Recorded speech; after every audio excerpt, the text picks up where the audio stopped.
Hello，大家好，歡迎大家再次翻到嚟我哋 Shining Consultant 嘅頻道，我係 Jeffrey。好啦，如果你係第一次嚟到我哋頻道嘅話咧，請記得首先撳 like、分享同埋打開你嘅小鈴鐺啦。咁今日嘅節目咧，我哋會大家分享關於我哋馬來西亞嘅第二家園 MM2H 咧，由8月11號我哋內政部咧宣布新嘅條規到而家咧，所有嘅新聞或者係一啲官方或者係一啲非官方，而且非常重要嘅消息，幫大家分享嘅，好嘛？咁好啦，請收睇我哋今日嘅節目啦。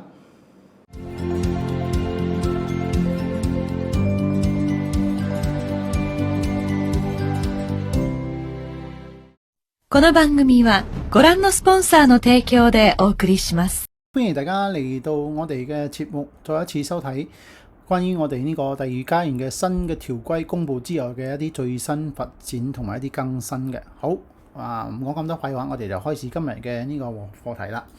好啦，喺8月11號嘅時候咧，我哋嘅內政部咧就係宣布重新啟動我哋大馬第二家園嘅計劃啦。咁佢嘅條件咧，當時咧就係好多人形容咧係好嚴格，甚至乎咧好多嘅網民咧一啲嘅申請者咧就話呢啲條件係非常之苛刻嘅，所以咧就係引起好多方面嘅呢個迴響啦嚇。咁第一個跟隨嘅一個報道咧就係喺8月24號嘅時候啦，沙撈越嘅呢個旅遊部長咧就係宣布啦沙撈越係唔會跟隨聯邦政府嘅呢個新嘅MM2H 嘅呢個計劃嘅，因為咧我哋嘅沙撈越嘅旅遊部咧就係喺2020年9月嘅時候咧已經係推出一個加強版嘅呢個 MM2H 所以咧佢哋會跟隨佢哋自己嘅呢個 MM2H 嘅要求啦就係等於一國兩制啦好，咁接落嚟咧過咗2日之後啦，咁我哋沙巴嘅呢個房屋房產開發商協會咧就係呼籲咧呢個沙巴嘅州政府咧就係設定自己嘅呢個第二家園嘅計劃，就係跟隨咧沙撈越嘅呢個步伐啦因為咧如果唔係嘅話咧，就係會損失好多嘅呢個投資者嘅呢個資金同埋呢個潛力噶啦所以咧佢都係進一步補充話咧，沙巴嘅政府咧係必須要堅決的拒絕喺10月份嘅時候咧就係推行呢個聯邦政府嘅 MM2H 嘅呢個計劃嘅條件㗎咁過咗冇幾日咧，就到呢個沙巴嘅律師協會啦。咁講呢個會長咧 Roger Chin 就表示啦，我哋嘅沙巴州咧又擁有自己自行處理該項計劃嘅一個合法嘅權力嚟嘅呢個係一個非常之微妙嘅一個課題啦咁有機會嘅話咧就係會幫大家分享下點解咧呢個 MM2H 會一國兩制啦就係咧呢個 Roger Chin 佢都提出話咧，沙巴同埋沙撈越咧就係有特權控制邊個可以進入邊境，然後咧呢啲特殊嘅利益同埋保障措施咧就係允許沙拉哇同埋沙巴咧可以擁有自己嘅 MM2H 計劃，係唔需要根據我哋嘅聯邦嘅 MM2H 嘅呢個條規嘅甚至乎咧呢個 Roger 咧就係幫州政府提出話咧，如果係需要嘅話咧，沙巴州嘅律師協會咧會隨時準備協助州政府咧就係制定沙巴自己嘅 MM2H 計劃嘅。咁接落嚟咧就係一個重磅嘅一個投訴啦就係我哋嘅呢個尊貴嘅柔佛州蘇丹啦咁柔佛州蘇丹咧就喺8月30號嘅時候咧喺佢嘅面書上邊咧就係提出咧呢個新嘅 MM2H 嘅條件咧就過於苛刻嚴格，應該立即修改嘅因為咧我哋嘅殿下咧就係提出話，如果呢個根據新嘅條規嘅話咧，就係會削弱好多馬來西亞咧外國人對於馬來西亞嘅一個投資嘅興趣嚟嘅，而且咧唔單止係咁樣咧，仲有會好多嘅呢個舊有嘅持有者咧就係會離開馬來西亞，咁對馬來西亞嚟講咧係一個好巨大嘅經濟損失嘅所以咧佢都係殿下都提出話咧呢個修訂咧係非常之負面嘅，就係 the revision are very negative所以咧而且殿下都提出話咧，甚至乎現有嘅 MM2H 嘅持有者咧都要跟隨呢啲新嘅條件咧，係一個非常之荒謬ridiculous 嘅一個決定嚟嘅因為咧殿下就提出話，如果係政府喺呢個舊有嘅 MM2H 持有者嘅身上咧，就係反嚟覆去嘅話咧咁樣我哋馬來西亞如何推廣為投資目的地啦咁蘇丹咧就喺佢嘅呢個8月30號嘅聲明入邊咧，就要提出呢啲問題俾我哋聯邦政府嘅。咁非常之快嘅，隔一日啫，我哋嘅呢個內政部咧就係發出一個文告啦，就係講咧咁我哋嘅內政部咧就係政府準備就係重新認真研究我哋嘅呢個 MM2H 嘅新嘅條件㗎。咁好啦，算係對我哋嘅呢個蘇丹嘅建議咧就係提出一個回應㗎啦喺9月1號嘅時候啦。咁喺9月14號嘅時候咧，我哋嘅呢個內政部長咧就喺國會入邊咧就係提出我哋政府咧一個考慮之後嘅一個立場啦咁咧喺呢個國會入邊咧，我哋嘅內政部長咧就係咧政府係唔會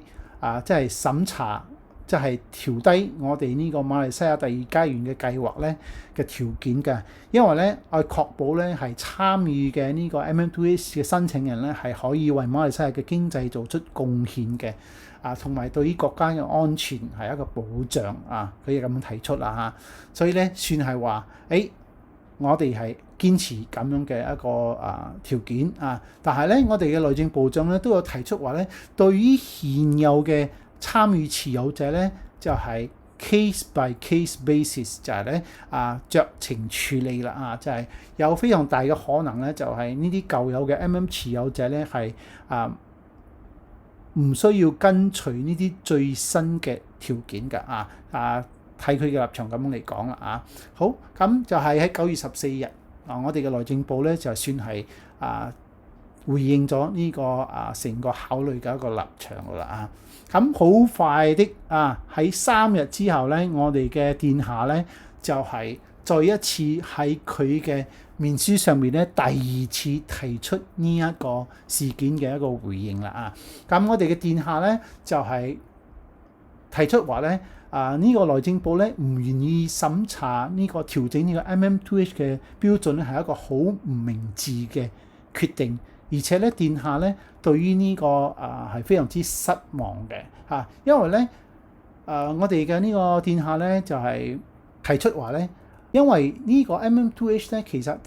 對於馬來西亞咧帶嚟一個好大嘅經濟嘅利益㗎，所以咧內政部嘅決定咧係對於我哋國家嘅潛在嘅收入咧係一個非常巨大嘅影響同埋一個損失嘅甚至乎咧佢都提出話咧，佢會親自見我哋嘅呢個首相咧討論呢一件事，尤其是咧我哋柔佛州係一個非常之受歡迎嘅 MM2H 嘅目的地嚟嘅。咁咧呢個咧就係我哋殿下咧就係第二次對於呢個 MM2H 事件咧就係提出佢嘅個人嘅一個意見啦咁過咗之後咧，9月24號嘅時候咧，我哋嘅呢個內政部長咧就係回應記者嘅詢問嘅時候咧，就係避彈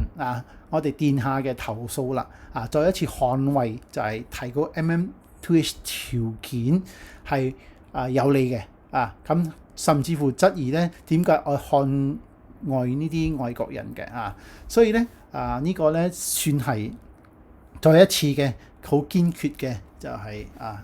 表達政府嘅立場啦咁過咗之後咧，隔一日啫我哋咧柔佛州蘇丹殿下咧再一次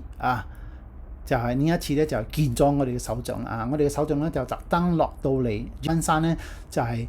參見咗我哋嘅殿下啦咁殿下咧喺呢一次嘅會面入邊咧就係提出話咧一定要審查就係調整之前設定嘅呢啲嚴格嘅條件嘅就係通過一啲改進咧就係保持舊有嘅條件就係呢個咧就係我哋嘅殿下咧幫我哋嘅首相提出嘅一個要求啦而且咧殿下咧都表示柔佛州係外國投資者咧一個主要嘅目的地之一嘅，所以咧呢個成個計劃咧係對於柔佛州係一個非常大嘅影響㗎。呢個咧就係我哋嘅蘇丹第3次對於我哋呢個 MM2H 嘅事件咧表達佢嘅關注嘅，所以咧喺呢一方面嚟睇咧，大家咧就會知道咧，其實我哋嘅殿下咧係非常之關心，唔單止係我哋州內人民嘅呢個民生嘅，甚至乎咧對於呢啲外國嘅投資者咧，我哋蘇丹咧都係非常之關注嘅，所以如果大家MM2H 嚟到我哋柔佛州嘅話咧，都係可以非常之放心㗎嚇。好，咁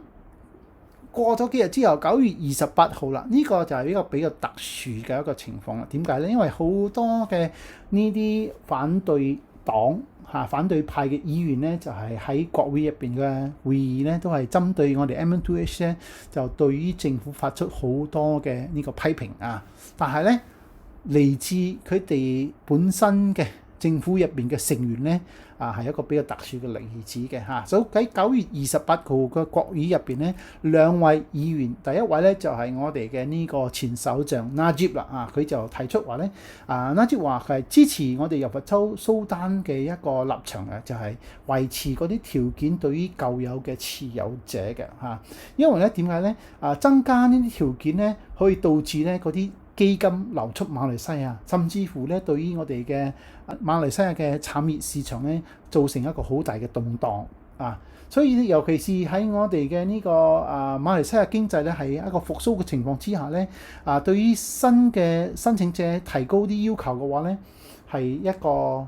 非常之不明智嘅決定可以提高，但係咧必須要係有競爭力嘅，相對於其他嘅亞洲國家啊。然後咧，第2位議員咧就係我哋嘅呢個前旅遊部長啦就係我哋嘅 Nazri 啦咁 Nazri 咧喺同一日嘅國會入邊咧都提出話咧，政府係唔調整咧